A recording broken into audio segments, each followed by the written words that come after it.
Right. So I got something in the spirit of our conversation here. I've got something to show you. You got a minute? Sure. All right, hang tight. Okay. Coming up next at the movies, you're going to find out whether the Goonies is the name of the good guys or the bad guys. Haven't you ever heard of that guy? What's his name? The pirate guy. One-Eyed Willie. One-Eyed Willie. Yeah, he was the most famous pirate in his time. My dad told me all about him once. Dad'll do anything to get you to go to sleep. Eagerly awaited films of the summer movie season. It's The Goonies, based on a story by Steven Spielberg about a group of kids who hunt for a long-lost pirate treasure in an effort, for some of them at least, to save their parents' homes from foreclosure by greedy real estate developers. Here's one of the opening scenes from the film where the kids stumble upon a pirate map. What are you doing? Hey, Mike found a map. Yeah. Hey, look. That says 1632. Is that a year or something? No, it's your top score on pole position. Yes, it's a year, Chuck. Look, it's a map of our coastline. What's all that Spanish junk right there? Who knows, Mel, you said you could translate. Translate, right here. Yeah, translate it. Ye intruders beware, crushing death and grief, soaked with blood of the trespassing thief. You guys, this map is old news. Everybody and their grandfather went looking for that when our parents were our age. I mean, haven't you ever heard of that guy? What's his name? The pirate guy. One-Eyed Willie. One-Eyed Willie. Yeah, he was the most famous pirate in his time. My dad told me all about him once. Dad'll do anything to get you to go to sleep.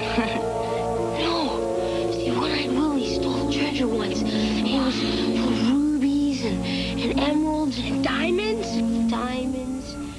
Now, much later in the film, the kids get closer to all those jewels in a cave. But the whole place, just like in Indiana Jones, has been booby-trapped. Guys, please, don't move. Don't move. You guys, don't move back there. Don't move. Let's freeze. Guys, let's go. You guys,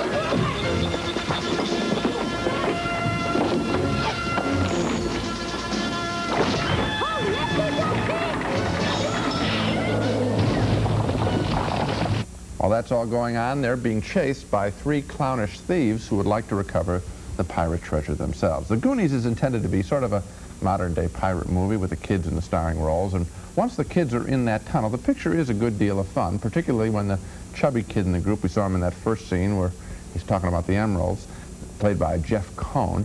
He forms sort of a friendship with a nice monster down in the tunnel, and that is kind of cute because it gives us a little rooting interest in them recovering the treasure, or at least in those two characters surviving.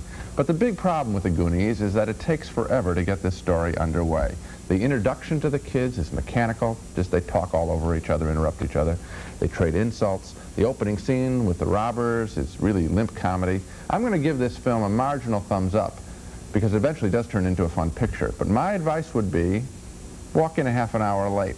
You won't miss a thing, and I think you'll enjoy the movie more. I'll tell you something, Gene. In the first half hour or so of this film, I found it difficult to understand the dialogue. Yes, I did too. The kids are all talking at the same time. They're on each other's lines. And Roger, didn't you know that it was sort of a stylistic device? In other words, that the director, Richard Donner, said, all right, now keep talking, interrupt each other, keep talking like real kids talk. Because they're real bright, and so they're going to be talking all the time, and we're going to get them. But the problem is, after a while, you sit back in your seat, you say, I'm mad at this movie. If it doesn't want to let me hear it, then I don't want to sit here and have to work. But then, you're right, after about half an hour, it picks up.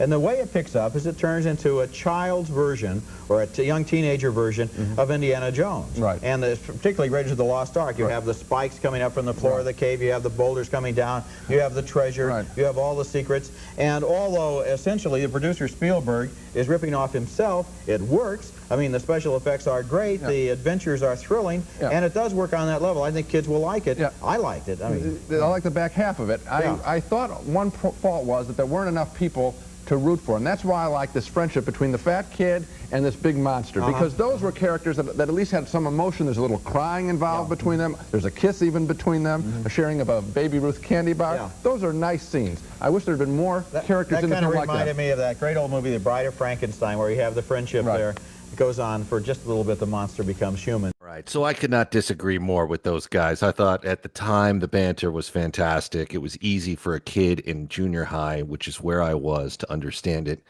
And these two guys come off as two crotchety elitists towards the beginning of the film. However, they do seem to like it once it picks up and gets on its mission. And I agree with that part of it.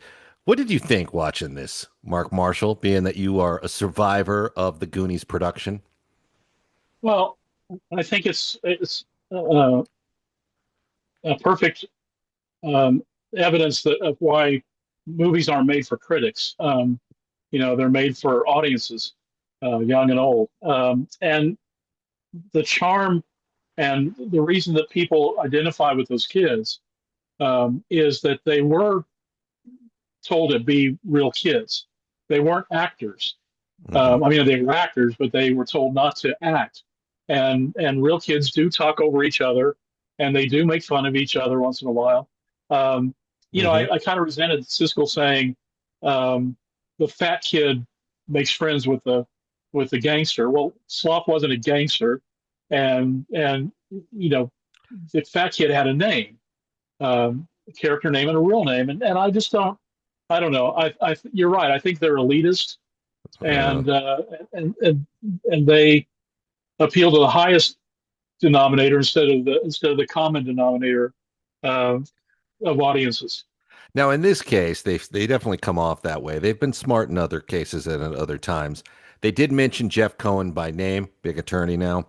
So he did Yeah, get some props, but they were sort of yeah, dismissive of the old. I mean, look, I'll be the first one to tell you, you look at the Goonies now, the prison break doesn't hold up, and who cares? Who cares? yeah. It's just a fun movie. But at that time, I have to say, this was, for me, one of the hallmark movies of the 1980s, like on par with like Back to the Future, Red Dawn, later Platoon. These movies, Aliens. I mean, the 80s was, in my mind, an excellent decade for movies. I know people love to bash it, but this was one of those No, movies that just had a sense of magic. And we all, I know how you feel about Richard Donner. We had a lot of love for him when we were at Warner uh, Brothers. He was based there yeah, with us. And and I think, and he shows up in it, doesn't he? Doesn't he show up at the end, Donner? yeah. At the end, as a park ranger who sees the kids coming out of the cave after they're free. Hmm. Yeah. So I have to say, I don't agree with I don't agree with a lot of what they're saying about this movie. I mean, they both recommended it, but it was like a cautionary recommendation. Like, who suggests? I know we're talking about $4 tickets in these days, right? Or $5 if you want to sit in the loge section. But Yeah. but who suggests showing up 30 minutes late to a movie? Oh, that. Well, I would suggest showing up 10 minutes I mean, after the posted showtime to miss all the commercials. yeah. But So I mean, if you're watching the Goonies and you're watching Data do his tricks, of which some of that is established in that early car chase, and you're establishing that our buddy Davi breaks out of jail, and you're suggesting to miss all that, like that. Your advice is come in. Terrible advice, especially for kids who want to know what is happening. You got to kind of go through, and that never dragged for me. The beginning of this movie never no, dragged. How are no, I these guys agree. now? How's Sean Astin and well, we did an event, you and me, with Corey Feldman. A lot of Yeah. love for that guy. How are the Goonies today? Well, Sean is currently running for SAG president, I saw that. president of the Screen Actors Guild. I think he'll get it because talk about everyman. He is the embodiment of that. That's Um, true. Josh Brolin is Josh Brolin. Um, Marvel villain. Um, Kiwi Kwan's an Academy Award winner. Corey Feldman is on Dancing with the Stars Is he? this season. Yeah, they just announced it. Okay. Terry Green is an artist, mother, but she's also an editor. She's actually editing the series about the Goonies, restoring the Goonies house. Good. So she's busy. Martha Plimpton's stage actress, film actress, London, New York, and Jeff, like as you said, is an attorney and a very successful one and a very smart one too. So there we go. We've established that the Goonies uh, keep gooning. Yeah, they will always be Goonies. Yeah, and we've had a lot of conversations about this film. It was I think it's a passionate part of your history. We've talked outtakes, we've talked script, we've talked the gorilla Yeah. sequence that was cut, and Donner telling Spielberg, if you want it in the movie, you shoot it. That's such a Donner thing to say. We were. Yeah.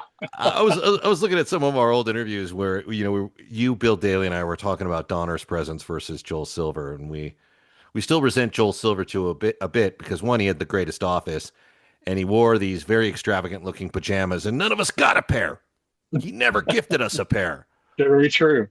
Yeah, but we did talk about how that relationship worked and ultimately fell apart. And we also talked, I've told the story and tried to paraphrase the story about how he covered you after your car caught fire and like threatened Yeah. the auto dealer of like, I'm going to have a bunch of nuns in your car and it's going to suddenly explode like a drummer from Spinal Tap. Or something to that degree. And immediately your car was fixed. Yeah. And paid for. Yeah, paid for Yeah, and fixed. Dick was a father figure, and Yeah. I still miss that guy.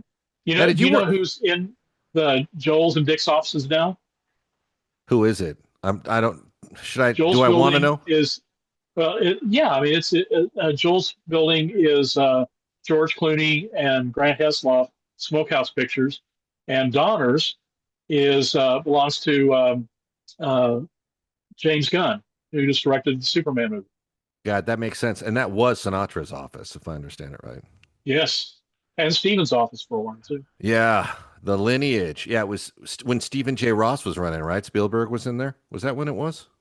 Well, Ross was definitely the big powerful presence, but and the only reason he left Warner Brothers was because Universal offered to build him, that beautiful Yeah. hacienda.